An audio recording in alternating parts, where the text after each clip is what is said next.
Greetings, dear friends! I present to your attention the most common malfunctions and breakdowns that occur on the Mitsubishi Pajero 3.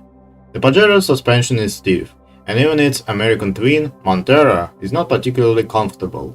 This is probably its main drawback, because in all other respects she is very good. Double wishbone at the front, multi-link at the rear, it allows you to untie the size of the rubber and the vehicle's around ground clearance, while it turned out to be resourceful with long strokes, well adapted for off-road conditions. In front, the two-lever is very strong. It's a pity the original silent blocks are not on sale, only a ball joint, but there is enough non-original. The main thing is to accurately set the operating position of the lever when tightening, when assembling, and the silent tires will go for a very long time, with runs over 1.5 to 200 there are factory ones. It is also important not to miss the moment of spring subsidence. It is worth restoring the midpoint once a year, especially after installing or removing additional equipment. The balls are strong, but you need to monitor the condition of the antennas. In the mod they often lift them up, and moisture with sand gets into the hinge. The levers themselves are massive and strong. You need to try to damage this, but the attachment points to the structure and are damaged more often. They suffer from corrosion and mechanical stress, so sometimes they have to be welded. At the same time, the fastening of the subframe already to the body suffers.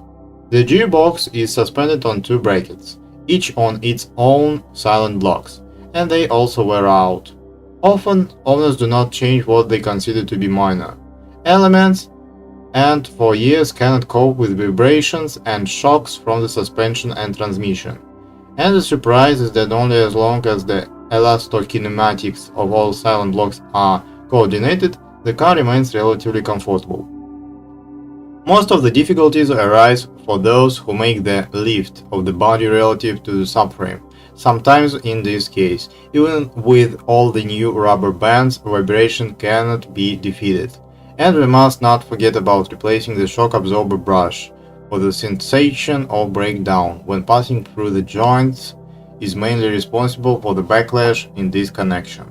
The rear suspension is smaller, usually only up to 150,000, but the main reason for repairs is not backlash, but hard blows that come to the body. It usually is quite simple. Wear on the shock absorber bushings, and no rubber pad under the suspension spring. Silent blocks are often visually still intact, but you can find traces of contact between the lever and the mount of the silencer due to its increased flexibility. The ball joint works until dirt gets into it. That's how you get lucky.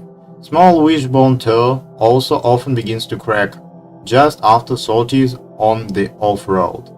And if the machine is generally expeditionary and is operated with overloads, then it is necessary to look at the condition of the bump stop and the geometry of the upper triangular lever, and the condition of the springs.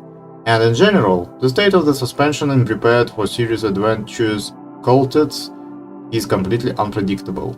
Steering with a conventional rack and power steering.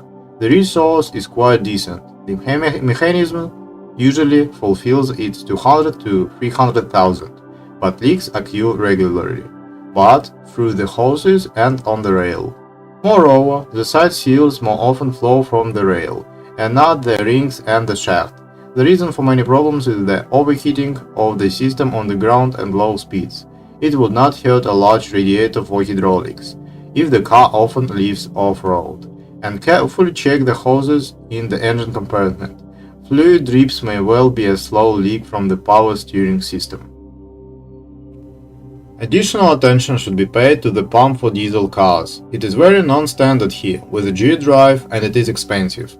A new one is more than 1,000 euros, and a used one is also not cheap.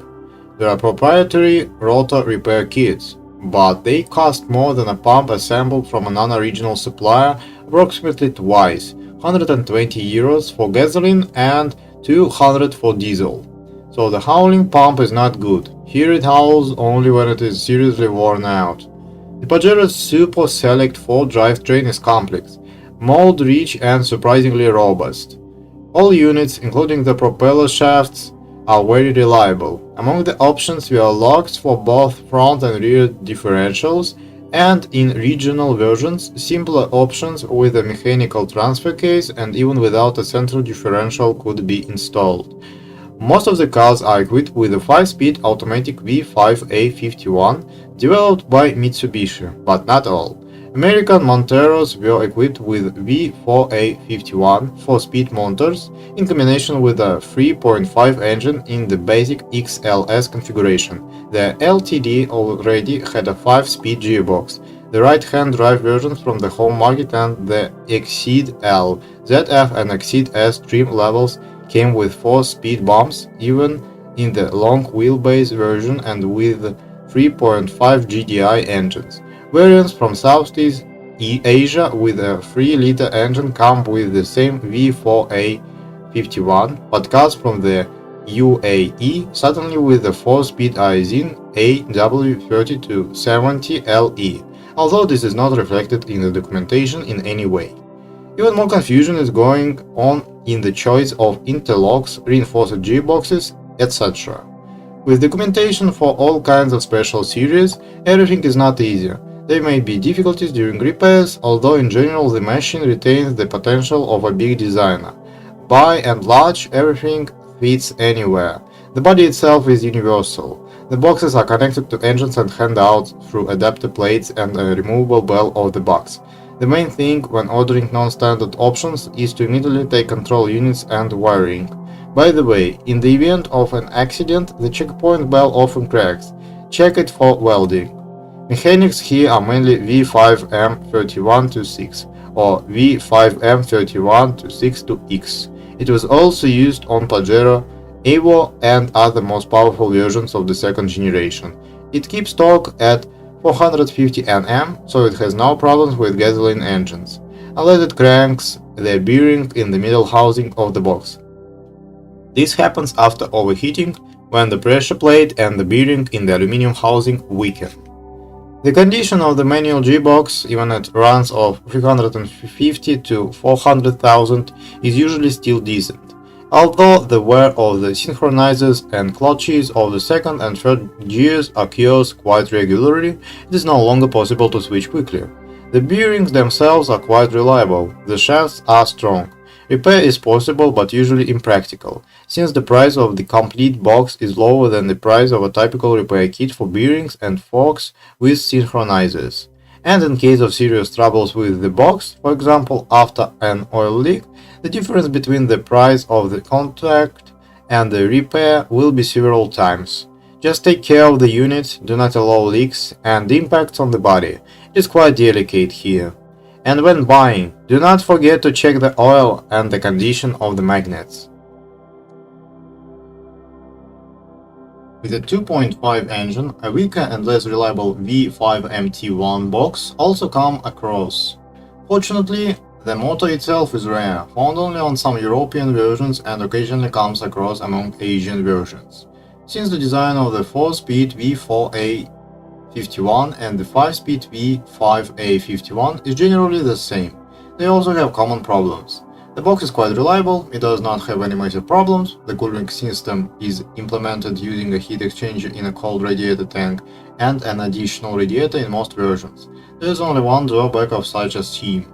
With the rare replacement of antifreeze, the tubular heat exchanger sometimes corrodes at the welding points, followed by the ingress of antifreeze into the automatic gearbox. For this box, this is not fatal but if you notice the problem in time. But of course, it does not contribute to durability. Usually, the most loaded clutches suffer. The most common problem with these automatic transmissions is not this at all, but a simple failure on the input and output shaft speed sensors, as well as the selector sensor. At high loads and millage well over 200,000, purely resource problems with wear of the blocking linings of the gas turbine engine, reverse package clutches, brake bands and overdrive clutches begin to appear. In addition, the box filter is very sensitive to dirt. It drains pressure greatly when dirt accumulates, and the solenoids for blocking the gas turbine engine and line pressure wear out over time and need to be replaced. The box is very easy to repair. It has good wiring and a good mechanical part. even if was made without the insane safety factor of the old A-Zine 4 motors. But now a substantial number of cars have been running for 400,000, so investments in this part are not excluded.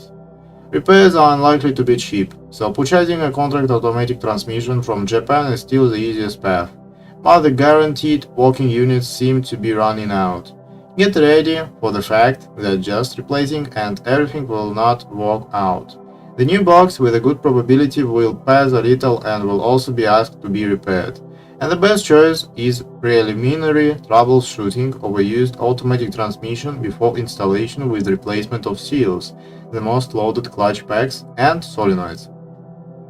All-wheel drive on almost all cars of this generation is Super Select 2, with a full set of driving modes, a lower throw, center locking, and the ability to engage rear-wheel drive mode. The main problems that almost everyone encounters are errors in the valves and performance of the vacuum drive connecting the front axle hump and failures of the transfer case sensors. Pneumatics are a delicate thing. Valves fare over time, and here relatives in the person of Hyundai H1 come in handy. From them, the valves are 3 times cheaper than the original ones. Moreover, they are not worse in quality. Over time, the dispenser sensor unit begins to malfunction, and from the manual you can understand which of the sensors is not working well, since they can be cleaned and repaired. It also happens that everything is in order with the sensor itself, and the wiring is short. On cars with high mileage, the mode selector in the cabin and the motor drive gearbox at the distributor itself also wear out and fail. Both parts are not cheap. For the price of a new one, you can often take a used automatic transmission assembly. So when buying, you should not neglect the operation of all transmission modes. The indication should work and there should be no blinking of the orange selector lamp on the tidy when driving. Front and rear gearboxes suffer primarily from water ingress with driving off-road. Watch out for oil and fogging, but overall they are almost hassle-free. True, there are a lot of options, especially at the rear. And, as already mentioned in the part about the suspension, do not forget to monitor the suspension of the gearboxes. This often leads to unnecessary vibrations that are difficult to catch. The cardan shafts on cars are strong, but not eternal. In the front, the CV joint usually fails. It does not live long when the cover breaks. But as long as there are contract ones, including from Delica, this is not a big problem. In addition to the 4M41 diesel engine, everything here is essentially everything. Old acquaintances, the 6H72 or 74 or 75 gasoline family had been running for many years and generations at the time of installation on the Pajero 3 or Montero 3. Diesel engines and generation of the 4D56 and 4D40 families were also installed, including on the predecessor. Gasoline engines are distinguished by good appetite, long service life, maintainability, and a wide range of design options. All of this leads globally to two things. First, the frequent installation of HBO. Secondly, for self-repair or garage repair, which is rarely of high quality. As a result, under the hood there is often complete discord, non-original units from other Mitsubishi and Hyundai models, as well as traces of collective farm repairs. The 6G7 engine family appeared in 1986, and the Pajero 3 got its relatively late versions. Japanese and European cars relied mainly on 3.5-liter 6G74 with direct injection GDI and heads with two camshafts in each, DOHC24V, with a capacity of 203 to 223 horses, depending on the version. American cars were often also equipped with the 3.5-liter 6G74, but with MPI and SOHC distributed injection. Heads, however, also for 24 valves with a capacity of 200 horses. The alternative for the USA is the 3.8-liter 6G75 MPI SOHC 24V 220 HP. In Europe and Asia there were also 3.0 6G72 MPI SOHC 24 180 HP motors. Until 2003, they came across even with a capable choke, but more often with an electronic one. The main problems and features of this family of motors have not changed much over the years and the release of new modifications. First of all, the use of a hydraulic tensioner in the timing drive imposes high requirements on the quality of the part itself and on the oil pressure. The tensioner easily breaks down even before the rest of the timing elements wear out, causes vibrations when the oil pressure drops or the channel in it becomes clogged. During cold starts, you need to be careful not to start the engine from the pusher, and try to use oils that are as fluid as possible on cold oils in winter. A sharp knock when the engine is running is one of the signs of a breakdown of the hydraulic tensioner, and the flapping belt will not last long. The phases will jump sooner or later. The hydraulic compensators are of an unusual design here. They are installed in the rocker arms of the valves, and their body is held in place only by resting on the valve.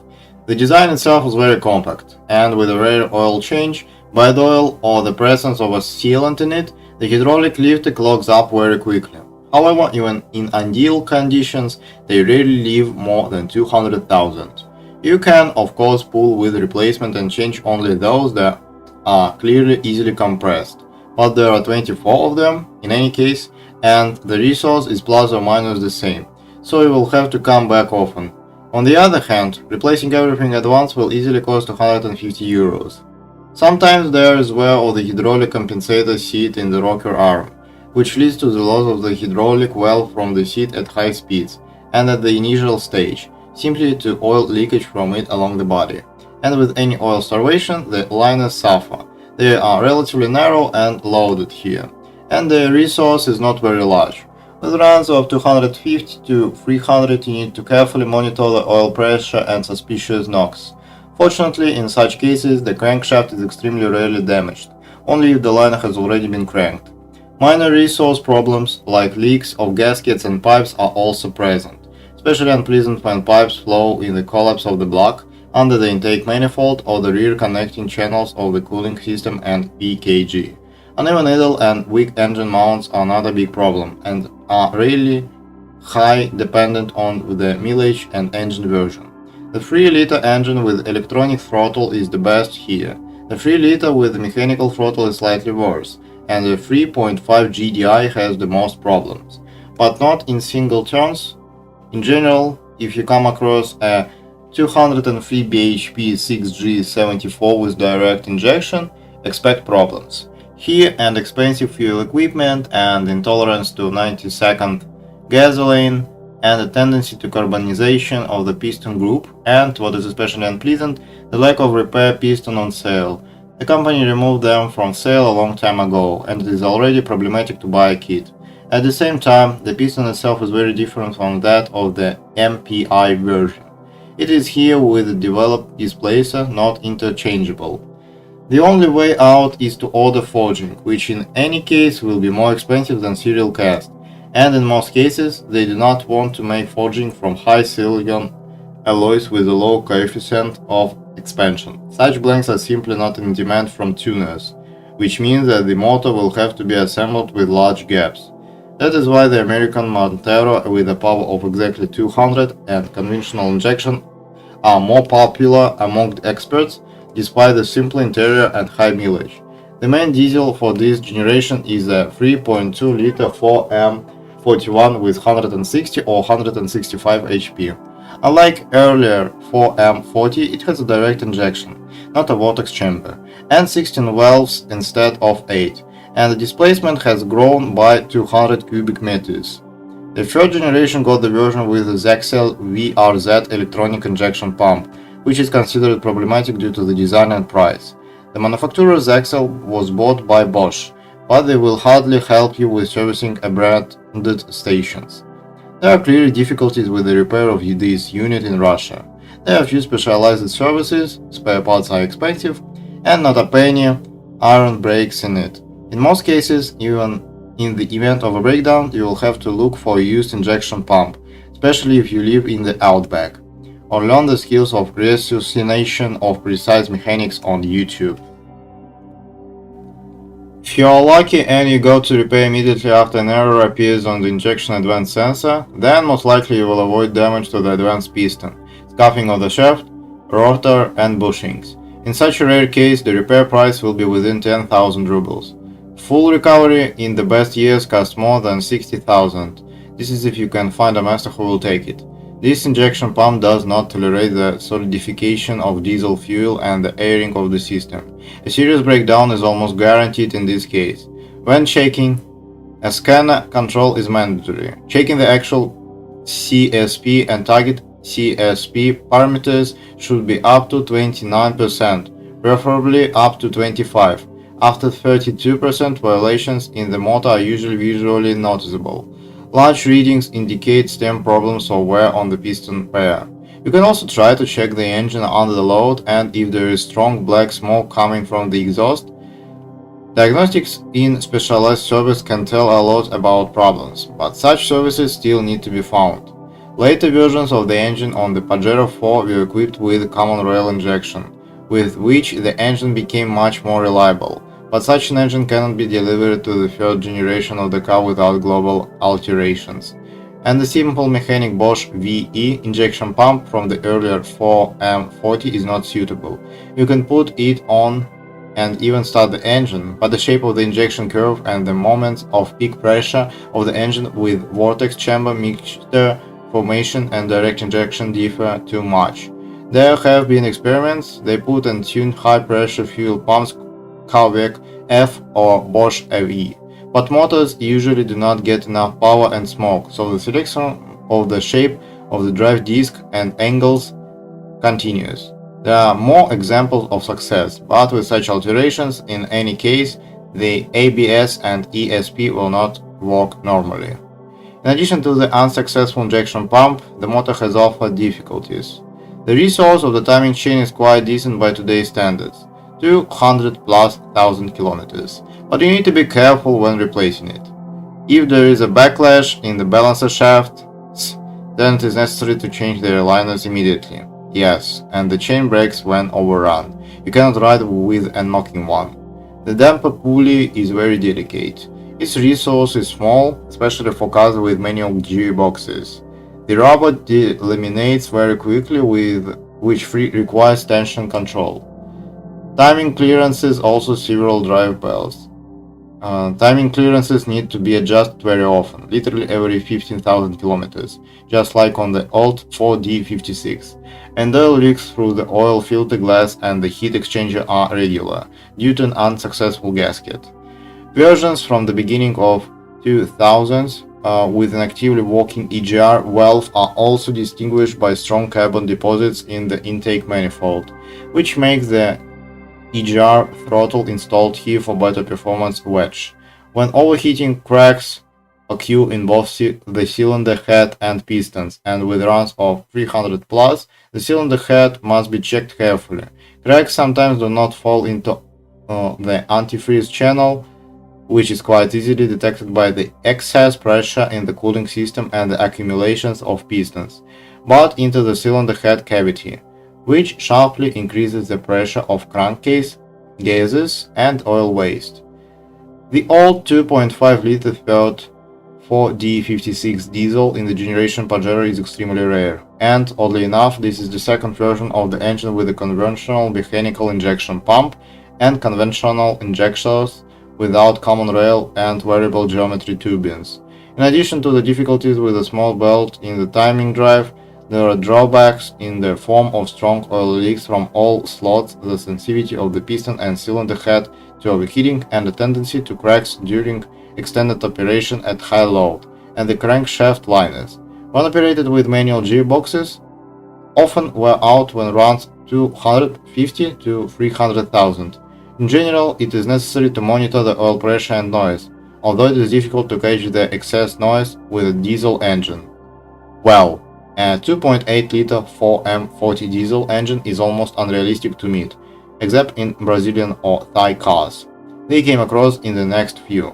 The best version of Pajero is gasoline with distributed injection, that is either a 3-liter or a rare 3.5 from the USA with a capacity of 200 horses, and not 202 or 220. it is logical that it will no longer be Pajero, but Montero. Direct injection or diesel vehicles will be noticeably more troublesome. For the rest, you can as always advise to give preference to machines that are as close as possible to the factory state, and not to save on diagnostics. Of the unusual expensive problems, only that notorious ABS pump can be remembered here, but otherwise this is a sturdy car that has a good residual resource even at the age of 20. On this, information about the problems of Mitsubishi Pajero 3 is exhausted. If you know more or do not agree with what you heard, I'm waiting for you in the comments.